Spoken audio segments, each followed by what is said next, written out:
everyone. Welcome back to the W Show. My name's Michelle. This is Jennie, and we are bringing you all of the great things going on in the WNBA. So it's June 30th we're recording, and we have a very busy day today. A lot of news broke in the W. 3 expansion teams announced.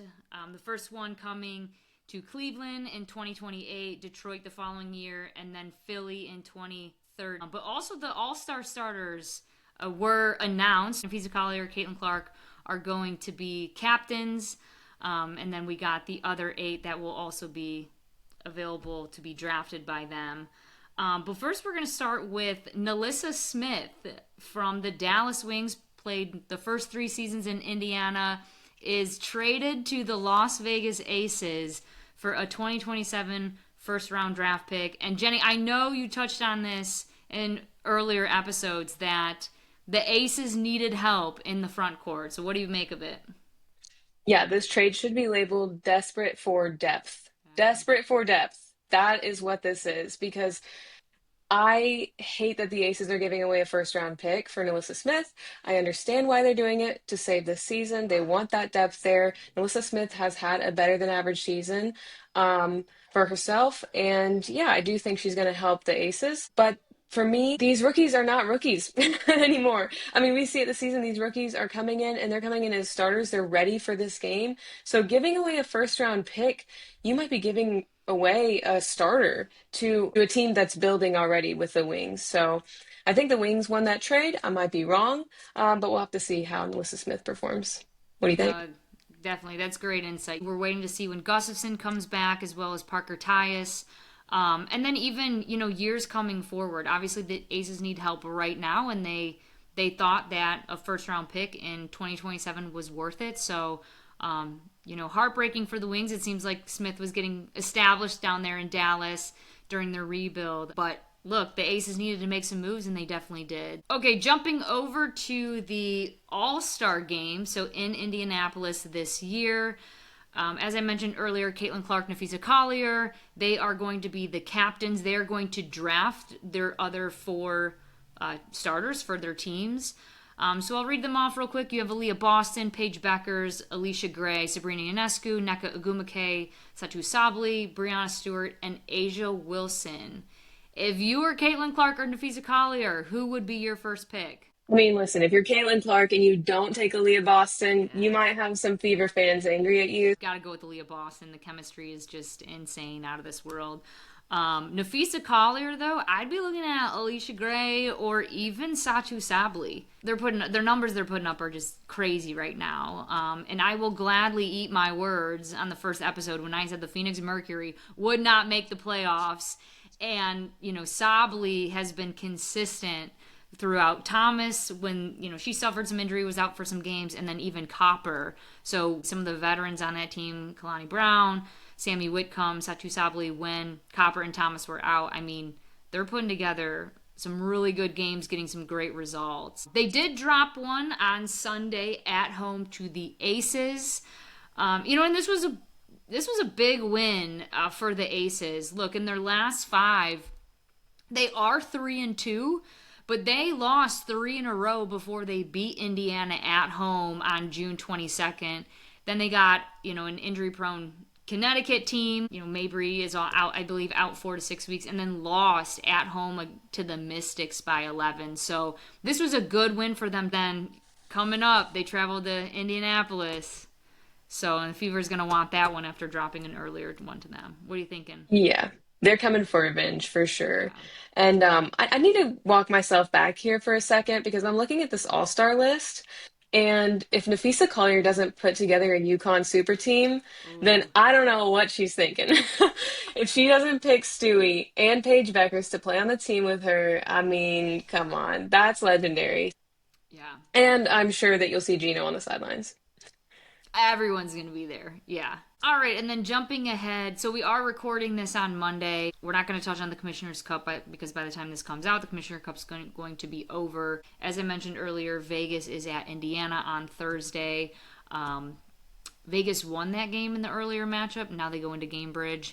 I would take Indiana for this. They had a tough loss out there last time. I think they're going to get revenge. And I mean, look, it all depends on if Clark's going to play too. I think she is going to play. And I think they need to establish themselves. They go in good spurts. They beat the Liberty, but then sometimes they can't get over the hump. So I would take the Fever in this game. I feel very conflicted about this game. We're going to have the Melissa Smith revenge game, sounds like. Ah, good point. Good Coming point. back to the Fever. I think the Aces have found their groove a little bit here. I loved what I saw against the Mercury. I love that Aaliyah Nye is getting that playing time she deserves. Um, she's an automatic bucket. And I think teams have figured out how to beat Caitlin Clark. In the league right now, the way that they're refereeing, they're allowing for much more physical play, I think, than last year was, especially on guard play. I mean, I watched that Liberty and Dream game, this most recent Oof. one, and it was so physical, the guard play. Like Sabrina couldn't find any space. And I know Caitlin Clark is the master of doing that. She doesn't really need much. She can shoot it from the logo and make it, but I still think that the Aces found their groove, and I think they're going to win that game. Okay, okay.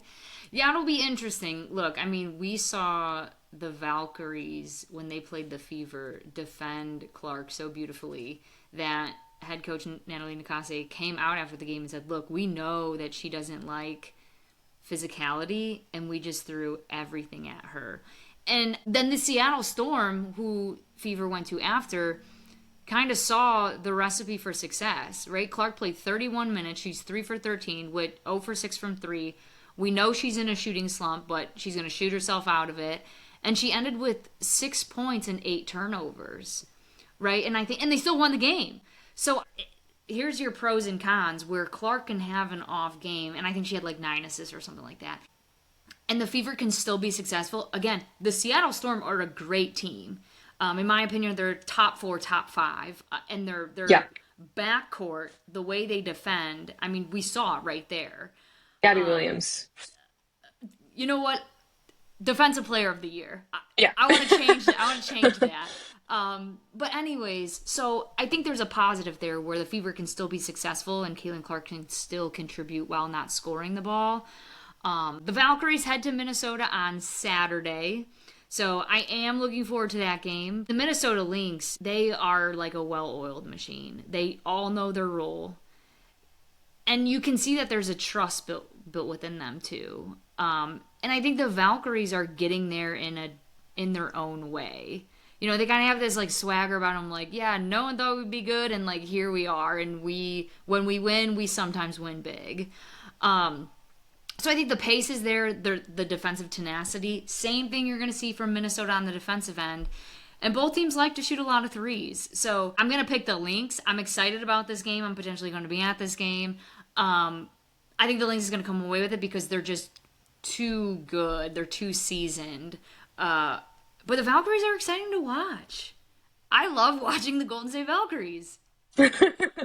Yeah, agreed. I think for me, the Saturday storyline, one of them is that the Valkyries are actually encroaching upon Minnesota's record for most wins in the inaugural season for a WNBA team, which Minnesota set at 15 in their Wow. first season.